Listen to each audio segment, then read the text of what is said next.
What sex act have you done that you'll never do again? Story 1. Had an ex who seemed to have a self-cleaning setting for her colon.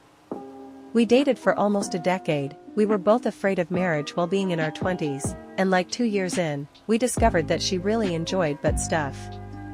There was not a single time that we ever hung out at Poop's house while Poop was home, and TBH, it gave me the wrong idea about the whole thing because the next partner I had came into the relationship loving anal and y'all, to stick with the metaphor, we would be having an intimate get-together at our place, and Poop would dive through front window and party crash.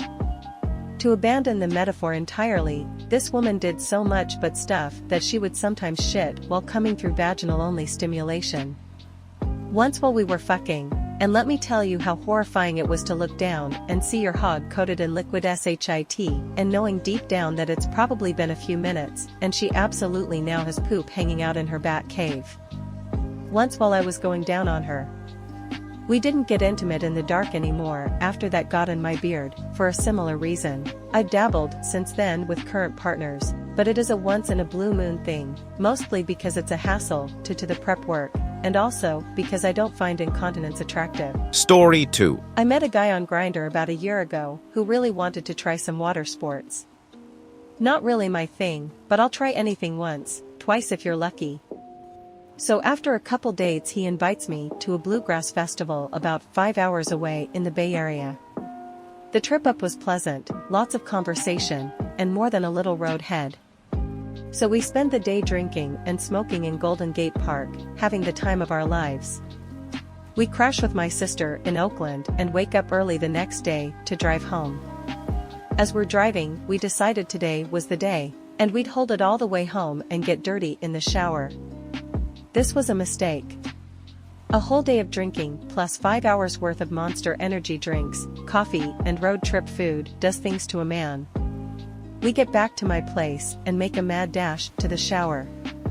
I get on my knees and open wide, not really knowing what to expect. It was worse than I could have ever imagined. There's nothing to compare it to. It was salty, bitter, and hot, and it smelled like fucking mustard gas. If I still had a gag reflex, I would have died vomiting. The smell of it in the hot, humid shower was overwhelming him too. I'll never forget the look on his face as long as I live.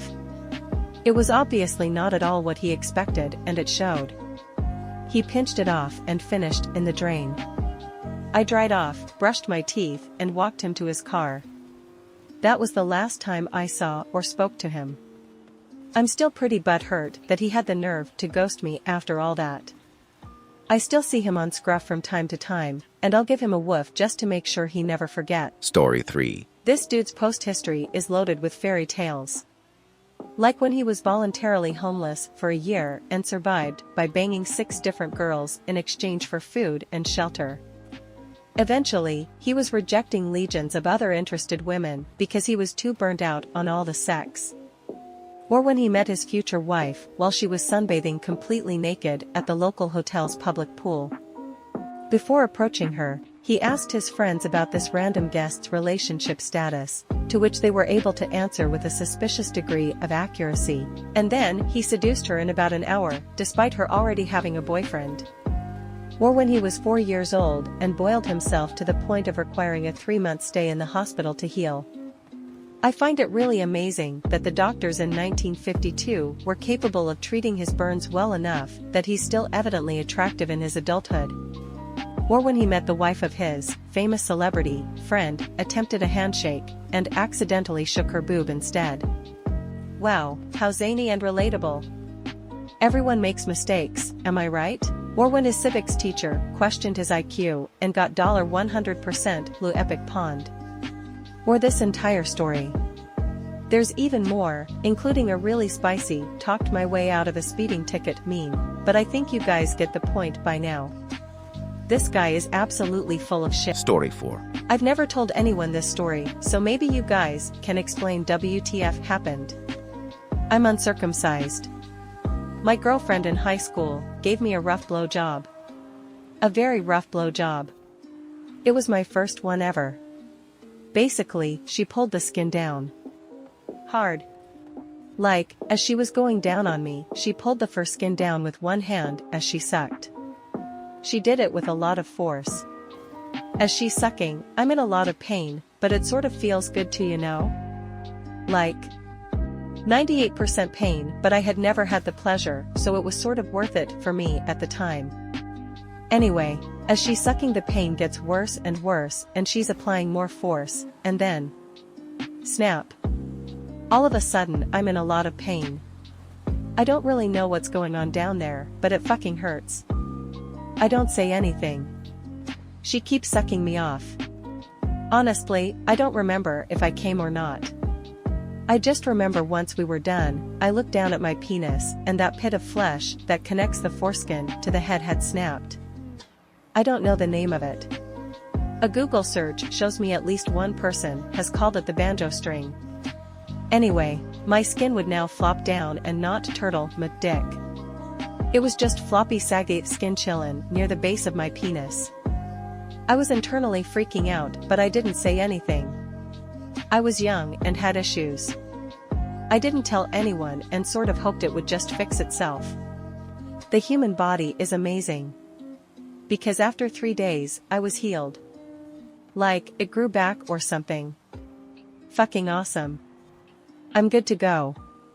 A few days later, we hook up again. She's being rough again. I don't say anything. Snap. I still don't say anything. This time it didn't fix itself for like 2 weeks. Scary time. Story 5. It was a few years ago. Time passed and it went away. I got lucky. I ran into her best friend, an ex of another of my best friends, and I never said it outright, but I said something along the lines of it was really fucked up what she did to me. She nodded her head agreeing with me, but one thing I didn't mention was my ex-wife. She was 100% Thai, the other girl was 50% Thai. I'm not sure what it is about me and Thai women. She wanted to divorce me but keep her green card, so she would try to piss me off, hoping I would hit her.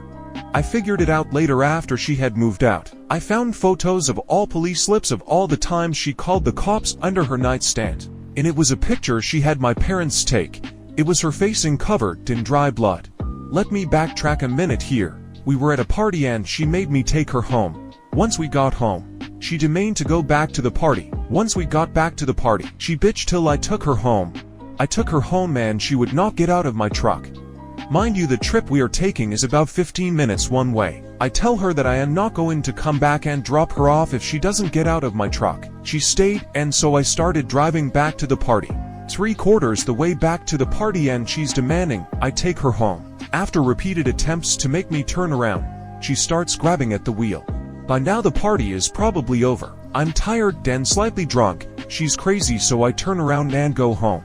I stayed home, and we fought for a half hour or so. We were sitting on the edge of our bed when she got so frustrated that I was not reacting to her insanity that she took the keys she had in her hand and started to stab me in the head with them. With a little bit of a delay from not realizing what was going on, I pinned her down to the ground. I remember looking into her eyes and seeing pure hate. Evil, I tell you. The blood from my huge wounds on my head started to drip, a lot of blood. I ended up just letting it drip on her face. I even moved around so that I would cover her whole face with the dripping blood, but not once did I hit her. She stormed out after I let her up and went to my parents' house. My parents couldn't believe it and were all, "What did Johnny do to you?" They cleaned her up and realized she didn't have a wound or cut or bruise anywhere, so they quickly rushed over to my apartment and took pics. I wish I would have called the cops on her. But then again, I'm not really an angry person. She is the only person I truly hate and fear. She was trying to get me locked up. I don't think she realized what she was doing. I did hold it against her for a long time. Never went to therapy, although I have friends who hate her for how she jaded me against love and expressing simple emotions. I fear everyone I love will stab me in the back head like she did. Maybe therapy would have been a good idea. Thank you for watching. Be sure to comment your opinion about these stories, and don't forget to subscribe to the channel so you don't miss new stories.